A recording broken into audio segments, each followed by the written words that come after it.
Spirit. Selamat pagi, semangat pagi.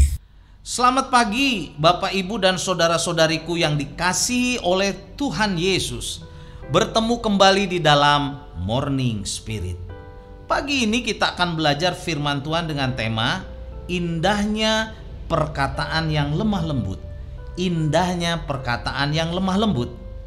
Perkataan yang lemah lembut bukanlah sebuah pilihan, tetapi suatu keharusan, karena Tuhan menyuruh kita melakukannya.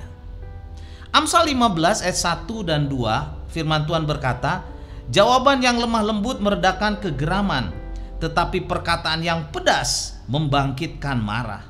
Lidah orang bijak mengeluarkan pengetahuan, tetapi mulut orang bebal mencurahkan kebodohan.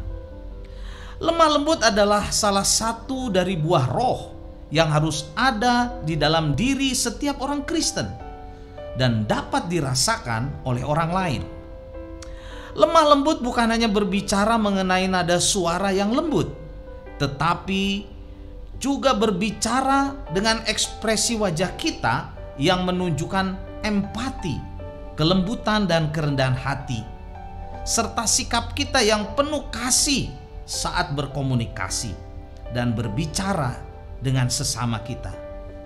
Dalam Galatia 6 ayat 1 firman Tuhan berkata, saudara-saudara, kalaupun seorang kedapatan melakukan sesuatu pelanggaran, maka kamu yang rohani harus memimpin orang itu ke jalan yang benar, dalam roh lemah lembut, sambil menjaga dirimu sendiri, supaya kamu juga jangan kena pencobaan. Kata-kata yang lemah lembut tidak tajam, tetapi penuh dengan kekuatan, penuh kekuatan yang menenteramkan, dan orang yang mendengarnya akan diberkati. Dan bila ada emosi, saudaraku, emosinya akan mereda.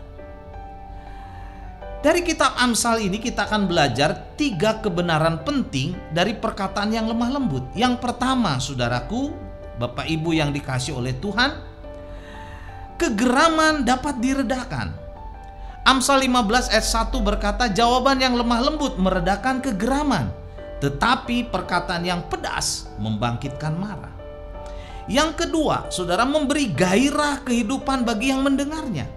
Amsal 15 ayat 4 berkata, lemah lembut, lidah lembut adalah pohon kehidupan, tetapi lidah curang melukai hati. Yang ketiga, saudaraku, hati yang terluka dan tulang yang sakit dapat disembuhkan. Amsal 16 ayat 24 berkata, perkataan yang menyenangkan adalah seperti sarang madu manis bagi hati dan obat bagi tulang-tulang. Betapa indahnya perkataan yang lemah lembut. Karena itu, saudara-saudariku yang dikasihi oleh Tuhan Yesus, mari kita belajar untuk berkata-kata dengan hati yang lemah lembut yang dipimpin oleh Roh Kudus. Kelemah lembutan bisa terjadi bila kita sungguh-sungguh bersandar kepada Roh Kudus, kepada Tuhan. Karena kelemah lembutan adalah buah dari Roh Kudus, saudaraku. Dan firman Tuhan di dalam kitab Matius berkata, orang yang lemah lembut hidupnya akan berbahagia. Kenapa, saudaraku? Karena mereka akan memiliki atau mewarisi bumi. Artinya mereka akan diberkati oleh Tuhan di bumi ini. Matius 5 ayat 5 berkata, berbahagialah orang yang lemah lembut, karena mereka akan memiliki bumi. Jadi Bapak Ibu yang dikasihi oleh Tuhan, mari kita belajar berkata-kata lemah lembut, penuh dengan empati, penuh dengan hikmat bijaksana, supaya orang yang mendengarnya diberkati. Kita harus belajar terus, karena sering kali, saudara, kita dipenuhi mungkin, saudara, dengan amarah, dengan kebencian, dengan emosi yang tidak terkendali, sehingga kata-kata kita bisa menghancurkan orang. Sekali lagi, firman Tuhan berkata, kelemah lembutan akan meredakan kegeraman, saudara.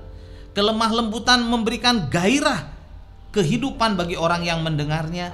Dan saudara, kata-kata yang lemah lembut, saudara, akan memberikan kesembuhan, saudara. Hati yang terluka dan tulang yang sakit akan disembuhkan.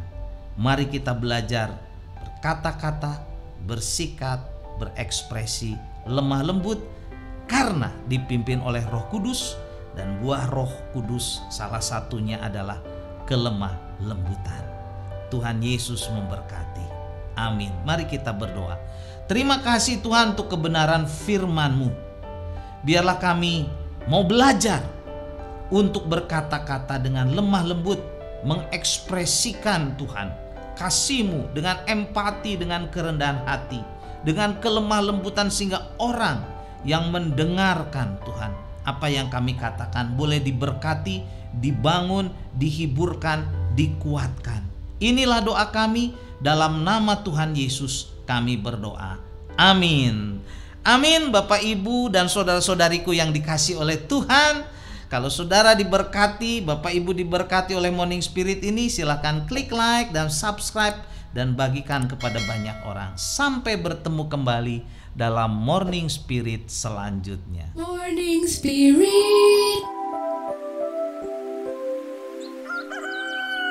Selamat pagi, semangat pagi.